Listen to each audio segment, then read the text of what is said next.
Have any of you ever walked into a conversation just a little bit too late? Where you hear something and you want to jump in on the conversation, and sometimes it's very ill-advised for you to jump in at that point. The kids were talking about this a few weeks ago when we went disc golfing, and they had said this is an AV conversation, CD, and you don't need to be part of it. I said, that's not how it goes. This is an AV conversation, see your way out of it. But it's not a good thing to say, but there is a point here. The disciples came up to Jesus and a woman speaking, and they held their tongues. They held their tongues. They didn't know what to say, and so they didn't say anything. They were flabbergasted. It wasn't normal for a rabbi to stop and speak to a woman, much less a Samaritan woman. But what they were seeing here was that he was talking to a woman. And if they had seen part of the conversation he had with the woman, they might have had reason to wonder. Because very evidently, if you look back in this passage, the Samaritan woman was flirting with him. But, and that's the thing. That's the thing that people would wonder, what's going on between you two talking in public like this? What kind of flirtation might be going on? And in a way, it is true, just as the comic says, Jesus was courting the woman and courting all Samaritans. Jesus is the bride, the church. Jesus is the bridegroom, the church is the bride. He's courting each and every one of us. And that's just one way of looking at this. In a little bit, he'll look at it in the form of a harvest of people. But right now, we have this occasion that this woman is there. She leaves her water jar, meaning she's coming back, running to tell the people. She is not just going, I'm going to keep this all to herself. She's going to go and tell.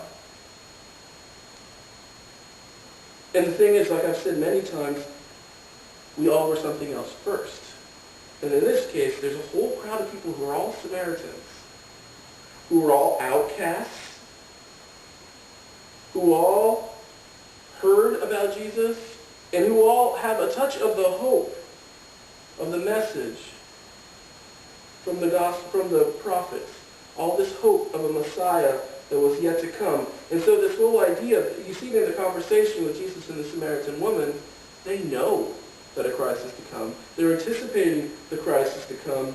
And part of them is hoping that it might make things a little bit better for them as well when the Christ comes. So they have this hope.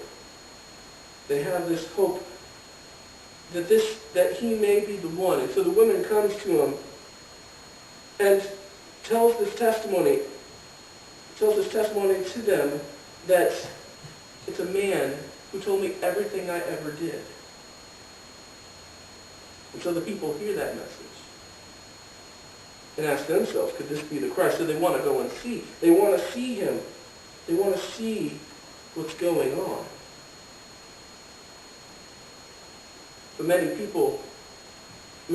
all of us have stood in this point at some point, that we're part of the crowd. That there was a message to be heard, and how could we believe it? There was a hope in our minds, but could it really be there? Hopefully most of us now will be in a place where we're like the disciples. Jesus gets done speaking with the Samaritan woman. She goes off, leaves her jar. They know she's coming back too. And Jesus tells them that he has food to eat that they know nothing about. And so they wonder, who gave him food? He said, my food, said Jesus, is to do the will of him who sent me and to finish his work. My food, what gives me sustenance, what gets me through the day, is to do what God asked me to do. Then he goes on, do you not say 4 months more and then the harvest? I tell you, open your eyes and look at the fields. They are ripe for the harvest. Literally, Jesus just sowed the seed with the Samaritan woman, and in less than 2 days, there was going to be a harvest. The disciples, being the disciples, of course, had no clue what he was talking about. But they listened, they sat, and they prepared.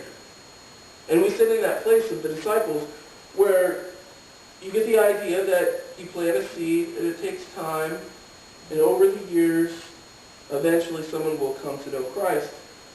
But part of the point of this passage is we don't know what the germination period is. We don't know how long it's going to take. With these people, it was less than 2 days.